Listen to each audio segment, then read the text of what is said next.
Welcome to the Whitwam Wealth Real Estate Podcast. Today's episode, Real Estate Investing Mindset. Welcome to the Whitwam Wealth Real Estate Podcast with Scott Whitwam, your blueprint to financial abundance.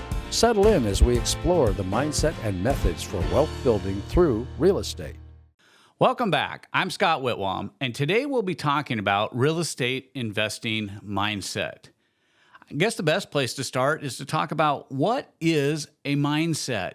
This has become a really, common phrase now out in, the marketplace, out in, the internet space, whether it's, social media, all of those people talking about mindsets. But what is a mindset? A mindset is a way of thinking. And mindsets are developed very early in life.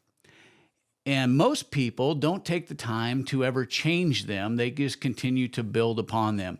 Studies show that most people's mindsets, the things that they actually believe, the core inner belief system, is developed before they turn 8 years old. So whatever environment you were brought up in or I was brought in has helped to develop a core set of beliefs that have developed our mindset, the way we think about things. This can be a limiting factor for a lot of people. A lot of people will utilize this mindset to determine value of things in life.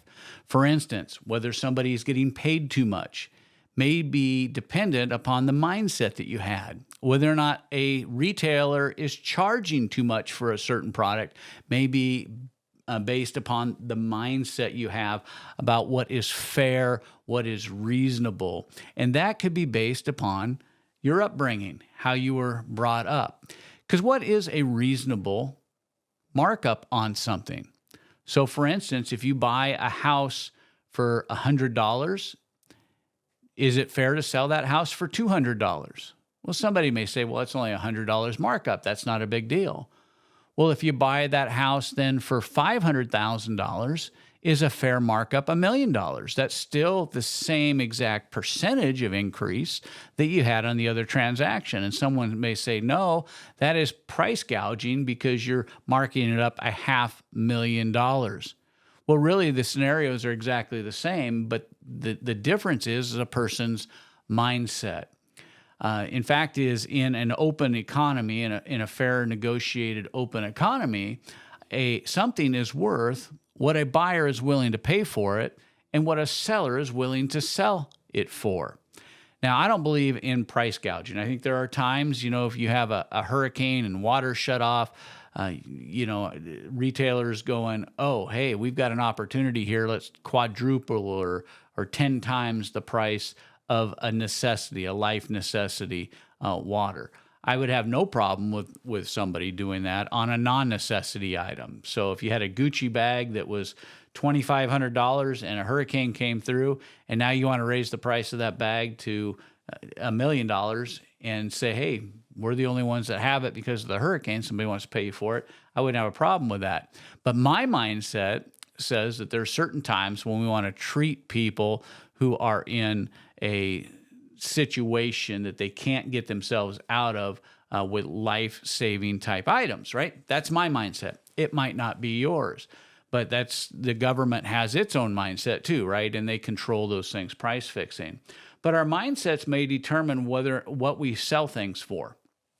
It may determine the quality of items that we put into maybe a investment property that we've acquired. Our mindset may determine whether or not we should have, 5 rental houses or 50 rental houses. Our mindset may tell us, well, only a certain amount of income is really right for any individual, and who needs to make $1 million, who needs to make $1 billion, who needs to make $1 trillion, right? But those are all thoughts and ideas that come from your mindset. Now, there are people who have mindsets that say that, hey, they believe it's okay to make as much money as you can from as much people as you can, as fast as you can, and and not have to service support or any of that kind of stuff. I mean, that's their mindset. So when we get into real estate investing, we've got to understand what our mindsets are, because whatever our mindset is today, we can also change. So a mindset that you grew up with about saying that there's a reasonable amount of profit a person should make, there's a reasonable amount of income a person should make, those can be changed by understanding the laws of economics. And one of the things that I discovered over time, because I grew up very poor. I grew up in a poor household, divorced family. Mom raised the kids. She had to go on food stamps and welfare and all of those kind of things. I grew up in that. And we talked a lot about reasonableness and prices and all these kind of things. But one of the things that I realized is that if I make $1 million on a project, then I have $1 million to do good with those resources.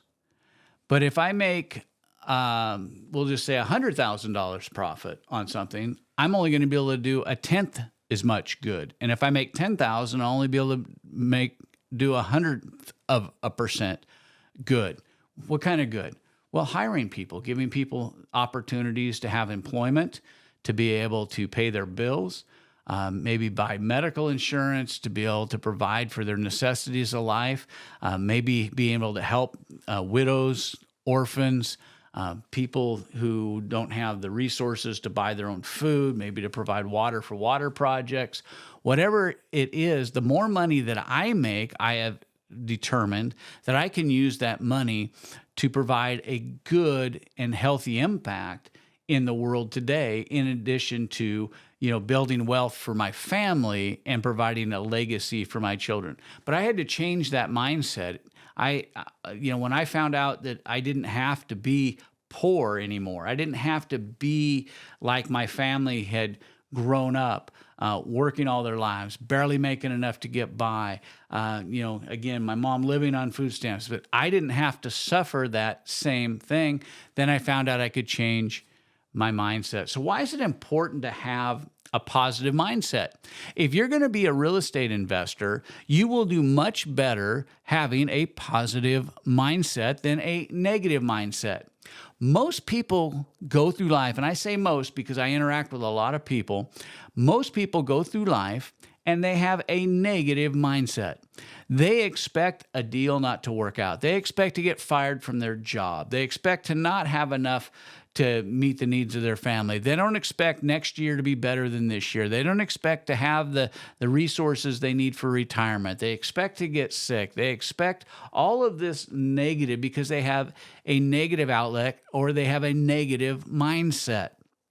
But we can change negative mindsets by focusing on things that are positive, that things you can do, places you can get to, things you can obtain, that you don't have to be sick. You can change your diet, you can exercise, you can learn to be much more healthy, and you can live a long, healthy life and have a positive mindset towards that.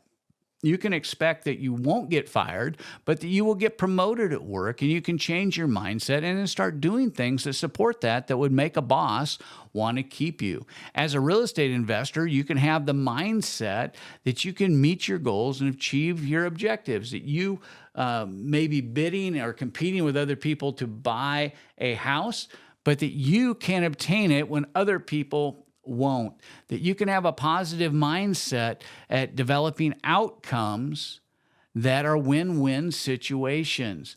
It is important to have a positive mindset because you will go further, you will obtain more, you will be much more successful being positive. Do you know that people like to do business with people that have a positive outlook on life, that have a positive mindset? When I go sit down with a potential seller on an investment deal, or I'm talking to them on the phone, just the fact that I have a positive mindset, I'm being positive about what their future holds. I'm showing them the positive aspects of making this transition. I'm showing them the positive effects, maybe financially, for them making this decision, and how positive I am that I can help them obtain their goals by fixing whatever problems. Maybe they're dealing with an IRS problem. Maybe they're dealing with a foreclosure notice. Maybe they're dealing with adverse family members. When I bring a positive mindset, when I bring a positive way of thinking into the situation, it can transform the negotiation. And I have had people sell properties to me when I'm not the highest bidder. I have had people sell properties to me just simply because they liked the approach I took, that I showed them everything, that I was very positive about where this would leave them and what they could do and what we would do. You know, I try to create an air of positivity, and it also brings in referral business because people have enjoyed the transaction with me because we've stayed positive, our team members have stayed positive, and we have been, met the things that we committed to in the transaction. We've created this positive market that people have referred other people to us because of their experience. It's important to have a positive mindset because it will win over a negative mindset every time. A lot of times when I have people join our coaching programs, and when we first get started, I hear a lot of things like, I don't have the money to do that. I don't have the experience to do that. I could never do that. I don't think that I'm capable of doing that. I don't have the training and expertise to do that. I don't have the education to do that. I hear lots of negative responses to questions we ask because a person's coming in, they have a hope and dream. They'd like to be an investor maybe. They'd like to be able to expand their investing business, but they don't realize that they have a negative mindset that's holding them back. And so one of the first things we have to do, in addition to kind of outlining what their goals and objectives are, is to start focusing on areas of negativity, these areas in their mind that they've created these negative responses to, and create areas of positive response. Because if you don't have a positive mindset, when you come up against a problem, you will give up. So for instance, let's say that you decide you want to start doing cold calling and you have a negative attitude and the first 100 cold calls you make have negative responses, it would be very easy to give up.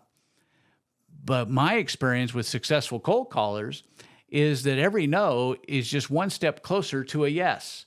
And it doesn't matter whether it's 50 calls, 100 calls, 200 calls, 500 calls, whatever. They know there's a yes coming, and they continue to move forward. They don't let the negative words spoken to them. They don't let the unpolite greetings that they get in making those calls affect them. They continue to have a positive mindset, knowing that they're going to find somebody that they can help, provide the cash and the resources that they need, and take a real estate asset off their hands that has become a burden and a liability to them. So, how do we have a positive mindset when it comes to real estate investing? I think you have to look at every aspect of what we do as being something positive, even though it can be drudgery sometimes, it can be expensive sometimes, it can have unknown, unexpected surprises at sometimes. Sometimes it can have legal complications at times. But I think what we need to do is change our mindset and look at every real estate opportunity as a potential puzzle. So, for instance, we got under a contract with somebody on a property, and they said, nope, it's all taken care of. We own the property outright. There's no liens in the property. And everything is good to go. So we wrote a contract. We got under contract with them. We sent the contract to title like we always do, and then title came back with a whole list of things. We had lien holders. We had judgments. And then in the middle of this, the principal passed away, so now we had a probate. Now, it would be very easy to go, wow, just forget it. Let's just walk away. But we stayed positive for 2.5 years because this was a big development opportunity for us. But we stayed positive in all the negative. Okay, there's this lien. What are we going to do? Nobody can find the lien holder on the property. They have a note and deed of trust that's been recorded, but nobody can find them. And so we had to do research. We had to actually do some investigative work in order to find the people. And then I had to go cold call and knock on the door. I didn't send somebody to do it. I went and did it myself. And they wouldn't even come to the door and talk to me. So I left the paperwork at the property, and then I had to follow up on it. And I still couldn't get in contact. And then one day somebody calls me and goes, "Oh, so-and-so said that you came to the door and dropped some stuff off." And I was able then to negotiate that note. And then we had a probate issue. And then we had claims on probate. But you know what? If you stay positive in all these things, outcomes can become positive. We managed to close on that property and made a substantial profit because we kept our mindset that we had developed in play. We kept thinking about what the end result is. We get this done. This might be a lot of work. This may take a couple of years. We get this thing done. The ultimate outcome is worth the time, the effort, and that's how we approach everything. Every one of these little things that happens is a puzzle piece. And just like the big puzzles you build on your kitchen table, we keep putting these pieces together. We get this note satisfied, we get it in there. We get the probate satisfied, we get it in there. We get this judgment satisfied, we get it in there. We may have to negotiate with a lender and negotiate a payoff, but we get it in as part of the puzzle. And we get it to the point where our puzzle is complete, because we stay positive that every one of these steps gets us closer to our end goal. I think it's important for us to have positive mindsets when we're dealing in real estate. And you know what else is important? To keep a positive mindset in life.